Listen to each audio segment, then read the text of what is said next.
Hello everyone, welcome to my channel. आज हम करेंगे डे नंबर 8 का अगस्त चैलेंज का ही क्वेश्चन। क्वेश्चन है लॉन्गेस्ट इंक्रीजिंग सबसीक्वेंस। हमें क्या दिया है, हमें एक एरे दे रखा है नम्स का, ठीक है। Return the length of the longest strictly increasing subsequence. A subsequence is a sequence that can be derived from an array by deleting some or no elements without changing the order of the remaining elements. हम जैसे कि ये एक subsequence दिया है इस particular array का, ठीक है। लेकिन ये इंक्रीजिंग नहीं है, ये एक सबसीक्वेंस दे रखा है, सबसीक्वेंस ऑफ द एरे है। बट ये आप देख सकते हैं कि 2 और 6 ये हमारे अनइक्वल है, मतलब ये 2 हमारा छोटा है 6 से, जो कि नहीं होना चाहिए, ठीक है। हम एक अगर इस क्वेश्चन को करें,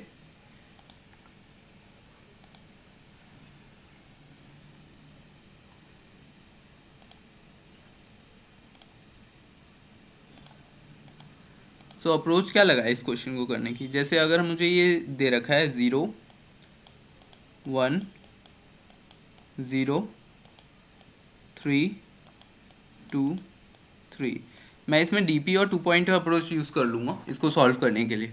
हम क्या कर सकते हैं कि व्हाट विल डू, हम एक डीपी का एरे बना लेंगे, ठीक है। इसी पर्टिकुलर एन साइज़ का ही, ठीक है, इसके ही लेंथ का। और हम उसे सेट कर देंगे सबको वन का, ठीक है। हम क्या करेंगे, फिर हम ट्रैवर्स करेंगे इसको। We will traverse it from 0 to n-1, ठीक है। एंड हर हर बार, मतलब हर एक वन पे, जैसे ही हम लोग यहाँ पे, जैसे कि हमारा आई फर्स्टली यहाँ पे होगा, फिर यहाँ पे होगा, फिर यहाँ पे, लेट्स से यहाँ पे आया, हम हर बार ना उल्टा भी ट्रैवर्स करेंगे इसको, मतलब एक जे पॉइंटर रखेंगे जिसको हम J+J-I करके सेट कर देंगे, ठीक है। इस तरह से हम इसे सेट करेंगे एंड हम इससे उल्टा ट्रैवर्स करेंगे, ठीक है। और हम चेक करेंगे कि अगर इसके जो ये जैसे 1 है, इसका जो डीपी का काउंट है, मतलब ये डीपी जो हमने बनाया है ना, ये काउंट है बेसिकली। तो ये सभी का इनिशियली सबका 1 होगा, ओके। इनिशियली सबका 1 होगा, लेकिन जैसे ही इस पॉइंट पे, जे पॉइंट पे, हम चेक करेंगे कि क्या ये पहले तो हम लोग इसका चेक करेंगे कि ये सब्सीक्वेंस है भी कि नहीं, ठीक है, मतलब इंक्रीजिंग है कि नहीं। मतलब आई के साथ हम जे को कंपेयर करेंगे, मतलब कि नम्स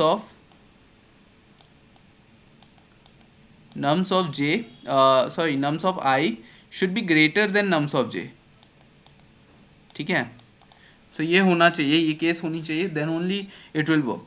तो इस तरीके से केस बन रहा है। तब हम क्या करेंगे, हम इन दोनों में से मैक्स की वैल्यू डीपी ऑफ आई को सेट कर देंगे, इसको हम अपडेट कर देंगे, इसकी जो डीपी की वैल्यू है इसको हम अपडेट कर देंगे कि जैसे डीपी ऑफ आई को हम सेट कर देंगे is equal to max of DP of i, मतलब इसकी पहले की वैल्यू, एंड हम सेट कर देंगे इसकी जो ये वाली वैल्यू। मतलब देखो, अगर इसकी वैल्यू 1 है, ठीक है, इनिशियली हम तो स्टार्टिंग से यहाँ से आएंगे ना, तो ये भी एक तरह से 1 होगा नहीं, ये भी वैल्यू इसकी 2 हो जाएगी। क्यों हो जाएगी? क्योंकि अगर हमारा आई जैसे यहाँ पे होगा सेकेंड पॉइंट पे जब, देन यहाँ पे देखेंगे हम इसके पीछे वाला भी इससे छोटा है, राइट। मतलब ये वाली कंडीशन सेटिस्फाई कर रहा है, एंड हम क्या करेंगे, इसमें +1 कर देंगे। इसका जो पुरानी वैल्यू है ना, मतलब 1+1, ये हमारा ये इधर की वैल्यू 2 हो जाएगी, एंड फिर ये 2 इसमें हम प्लस कर देंगे, तो ये 3 हो जाएगी, ठीक है। लेकिन यहाँ पे ये कंडीशन फॉलो होगी ही नहीं। क्यों नहीं होगी? क्योंकि देखो यार, 0 मेरा जो है ये यहाँ पे छोटा है, ठीक है, ये स्मॉलर देन 1 है, ठीक है। तो इसलिए यहाँ ये सेकेंड इंडेक्स 2 पे मेरा ये केस चलेगा नहीं। फिर हम क्या करेंगे, फिर हम आई को जैसे हमने इंक्रीमेंट किया, आगे इंक्रीमेंट करेंगे, फिर आई यहाँ पे आ गया, 3 पे आ गया, फिर 3 से पीछे की तरफ जे का लूप लगाएंगे, ठीक है, जे का फिर से पीछे की तरफ, मतलब फिर ये जैसे ये हमारा क्या है, ये हमारा 1 ही है, ठीक है। लेकिन यहाँ पे गए, फिर यहाँ पे वैल्यू क्या है, ये हमारा 1 है, ठीक है। 3 के, लेकिन 3 से छोटा 0 भी है, देख सकते हो, ठीक है। तो इन दैट केस हम इसे भी कंसिडर करेंगे, तो ये भी हम 2 कर देंगे इसे। तो इस तरीके से ही हम अप्रोच करके सभी को अपना इंक्रीमेंट कर करके विल सॉल्व दिस क्वेश्चन। एक अप्रोच तो ये हो गई इसको करने की। इसका कोड समझ लेते हैं एक बार। ये देखो, अगर मेरा जैसे मैंने स्टार्टिंग में क्या किया है, मैंने एक आंसर बना लिया 1 का, ठीक है। फिर मैंने वेक्टर बना लिया, ठीक है, जिसमें हमने सबको 1 सेट कर दिया, ओके। फिर मैंने डबल फॉर लूप लगाया। पहला फॉर लूप मैंने जो मैंने वेक्टर बनाया है ना, मतलब जो मैंने नम्स एरे है मेरे पास, उसी को नॉर्मल ट्रैवर्स कर रहा हूँ। जैसा कि मैंने बताया, यहाँ पे हम जैसे नॉर्मल ट्रैवर्स कर रहे हैं ना, इसको नॉर्मली ट्रैवर्स कर रहे हैं हम, ठीक है, इस पर्टिकुलर एरे को। देन व्हाट विल डू कि हम हर एक पर्टिकुलर आई के एक कदम पीछे जाके हम उस जे को मतलब डिक्रीमेंट करते जाएंगे, ठीक है। ये हमारा 2 पॉइंटर अप्रोच में सेकेंड पॉइंटर बन जाएगा। एंड फिर हम चेक करेंगे अगर मेरा डीपी ऑफ नम्स ऑफ जे हमारा छोटा है नम्स ऑफ आई से, ठीक है, मतलब कि नम्स ऑफ जे मतलब ये वाला पॉइंट ये मेरा स्मॉलर है इससे, देन इन दैट केस ये वाली कंडीशन जब फॉलो होगी तभी हम डी पी ऑफ इसको इंक्रीमेंट करेंगे। एंड जब मेरा डी पी ऑफ आई आ जाएगा मैं उसे आंसर में अपना इंक्रीमेंट कर दूंगा, ठीक है, मतलब मैं चेक कर लूँगा क्योंकि यहाँ से मेरे पास ये इस पर्टिकुलर डी पी ऑफ आई का आ गया, लेकिन मुझे तो आंसर भी मैक्सिमम चाहिए, राइट। तो यहाँ पे ग्रीडीली मैं इसको ये मैं इंक्रीमेंट करते जाऊँगा, ठीक है ना। तो बस यही करना था, लास्ट में मैं रिटर्न आंसर कर दूंगा। सो यही लॉजिक था इसको करने का। दूसरा अप्रोच इसको कैसे कर सकते हैं, हम इसमें बाइनरी सर्च लगा सकते हैं इस क्वेश्चन में। सो बाइनरी सर्च किस तरीके से लगाएंगे, लेट्स सी। मान लो कि मेरे पास फिर से अगर यही एरे दे रखा है, लेट्स से, ठीक है, 0 1 0 एंड 3 2 3। हम क्या करेंगे, हम एक पहले वेक्टर बना लेंगे, ठीक है, हम एक रिजल्ट नाम का वेक्टर बना लेंगे, ठीक है, और आंसर नाम का वेक्टर बना लेंगे, ठीक है। सो व्हाट विल डू कि हम क्या करेंगे, इसमें हम हर एक पर्टिकुलर नम्स की वैल्यू जो है ना, हम इस पर लोअर बाउंड लगा देंगे, मतलब बाइनरी सर्च यूज़ करेंगे डेफिनेटली। लोअर बाउंड क्या है कि हमारा बाइनरी सर्च ही है, ठीक है। सो यहाँ पे हम STL यूज़ कर रहे हैं बेसिकली। तो अगर STL नहीं यूज़ करना then you can directly go for traditional binary search, मतलब पूरा फंक्शन लिख के, सो वो भी चलेगा। तो सेम चीज़ सेम काम करता है लोअर बाउंड, ठीक है। तो हम लोअर बाउंड लगा देंगे एंड इस हम क्या करेंगे, हम बेसिकली लोअर बाउंड नम्स पे नहीं लगाएंगे, हम वेक्टर पे लगाएंगे, ठीक है। ये जो हमारा रिजल्ट है इनिशियली इसमें कुछ नहीं होगा, ठीक है। सो हम इनिशियली इसमें लगाएंगे एंड इस तरह से हमारा ये IT बन जाएगा, ठीक है। तो एक तरह से इस पर हमने लगाया एंड हर एक पर्टिकुलर नम्स ऑफ आई में हमारा टारगेट हो जाएगा, ठीक है। मतलब इस पर्टिकुलर नम्स ऑफ आई, जैसे ये 0 हो गया तो इसको भी हम एक बार ट्रैवर्स करेंगे डेफिनेटली। तो हम स्टार्टिंग से आई को ट्रैवर्स करते करते हम नम्स ऑफ आई को हम लोअर बाउंड लगाएंगे इस रिजल्ट पे, ठीक है। सो इस तरह से हमने लगाएंगे। अगर मेरा जो IT है, ठीक है, जो IT है वो अगर मेरा मतलब कि नल आ गया, डैट मीन्स मतलब एंड के बराबर आ गया, that means result of and के इक्वल हो गया वो, ठीक है। इन डैट केस हम कह सकते हैं कि हमारा रिजल्ट का जो एरे है ये बिल्कुल लास्ट पॉइंट पे आया है मेरा, ठीक है। अगर वो वैसा केस है देन हम ये जो नम्स ऑफ आई है ना, हम इसको इसमें पुश कर देंगे, ठीक है। इसमें हमने पुश कर दिया एंड डेफिनेटली फिर हम क्या करेंगे, फिर आगे उसको बढ़ाएंगे, आई मेरा आगे बढ़ जाएगा। अगर मेरा 1 है फिर 1 का मैंने लगाया, 1 पे भी मेरा लास्ट में आया, ठीक है, 1 को भी इंसर्ट कर दिया मैंने, ठीक है, क्योंकि वो भी IT of result dot and के इक्वल आ रहा है मेरा। फिर से मेरा आई इंक्रीमेंट हुआ, फिर 0 आया।